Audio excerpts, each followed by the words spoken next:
የምንገነባው ኤርፖርት በአፍሪካ ትልቁ ኤርፖርት ነው። የአፍሪካ የአየር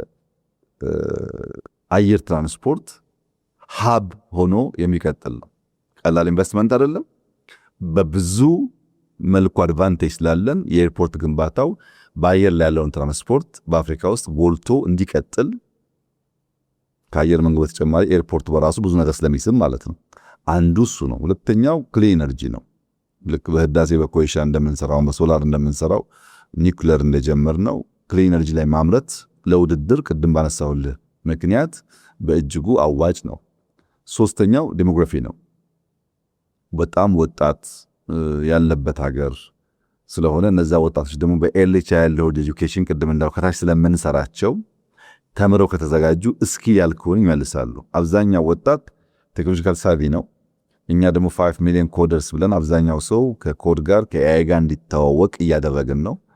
በዚህ ምክንያት ወጣቶች ቴክኖሎጂ የሚገነዘቡ ታች ላይ የተማሩ የተፈጠሩ ሲሄዱ የማኑፋክቸሪንግ ሀብ ለመሆን እድል ይፈጥራል። ፖሊሲያችን ደግሞ ማርኬቱ ላይ ፕራይቬት ሴክተር የምናገዝበት ቦንድ ለን ሀብት የምናስርበት መንገድ መቅረቱ፣ አብዛኛውን ብድር ወደ መንግስት ማድረጋችን መቅረቱ፣ እነዚህ ጉዳዮች ደግሞ ፕራይቬት ሴክተሩ በከፍተኛ ደረጃ እንዲነቃቃ ያደርጋሉ።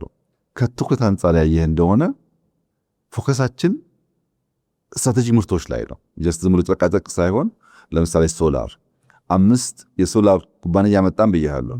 100-200 ጨርቃጨርቅ አመጣ ሊሆን ይችላል። ግን 5 ብቻ በብዙ ተፈለጠ ሀብት ይፈጥራሉ። መርጠህ ስትሄድበት ኤሌክትሮኒክስ ጋር በሚያያዝ የኢቪ ካርን ጨምሮ ኤሮስፔስ ላይ ቅድም ያነሳውልህ ፋርማሲውቲካል ላይ ኬሚካል እና አግሮ ፕሮሰሲንግ ላይ የምንልባቸው ሴሌክቲቭ ኤሪያስ በእጅጉ ያዋጣሉ። አሁን በዛስ ችግር የለም ወይ? አለ። አንድ አሳዛኝ ምሳሌ ላንሳለህ።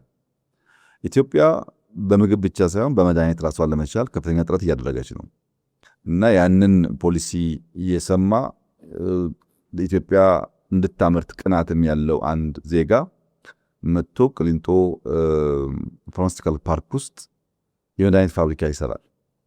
የሰራው ፋብሪካ 63 አይነት መድኃኒቶች ያመርታል። ከ2 ሚሊዮን ታብሌት በላይ በአመት ያመርታል። አሁን ያለንበትና 44% በከፍተኛ ደረጃ የሚያሻሽል ነው። መድኃኒት እንፈልጋለን፣ ችግር አለብን። ፋብሪካውን ተክሎልናል። የኛው ሰው ነው መጥቶ የሰራው፣ ያስፈልገናል። ነገር ግን የኢትዮጵያ ባንኮች የግሎቹ ብቻ ነው የመንግስቶቹ ባንኮች ለዚህ ፋብሪካ ወርኪንግ ካፒታል ብትር ከለከሉት። ከአመት በላይ ስራ ሳይሰራ ቆየ ፋብሪካ። ለምን? ፋብሪካው ሙሉ በሙሉ ሰርቶት ወርኪንግ ካፒታል አጥቶ። ባንኮች ለማን ነው የሚያበድሩት? ለመኪና ለቱሪዝም ብለው የመንግስት ባንኮች በጣም ዘመናዊ ለሚባሉ መኪናዎች ከቪኤት በላይ ለሚታዩ መኪናዎች 100% ብድር ያበድራሉ።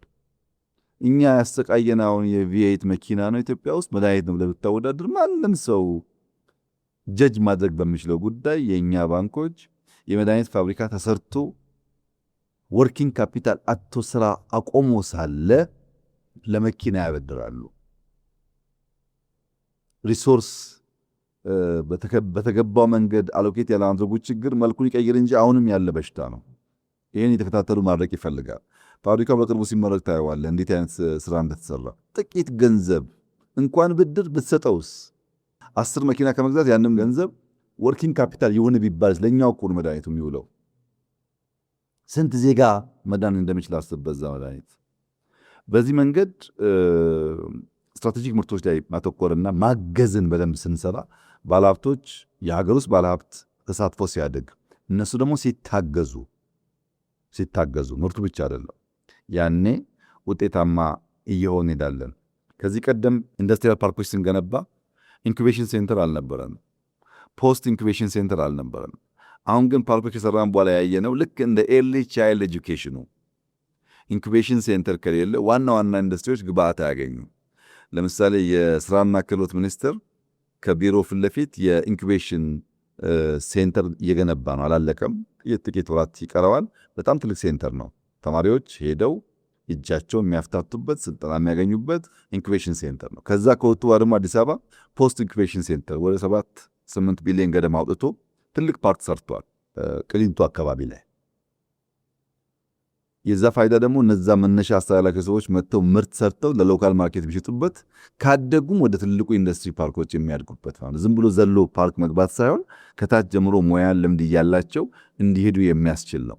ይህ ትስስር ከልዩ ኢኮኖሚ ዞኖች ጋር ሲቀናጅ የምታስበው የተሟላ ውጤት ያመጣል። በፖሊሲ ከባለፈው ስህተት በመማር የፋይናንሻል ስርዓቱን በማዘመን ብድር በማቅረብ መሬት በማቅረብ ኢነርጂ በማቅረብ ደግሞ እየሄዱ ፎሎ በማድረግ ችግር በመፍታት እያረቅን ከሄድን ካለምንም ጥርጥር በከፍተኛ ደረጃ ውጤታማ የሚያደርገን አካሄድ እየተከተል ነው ማለት ይቻላል።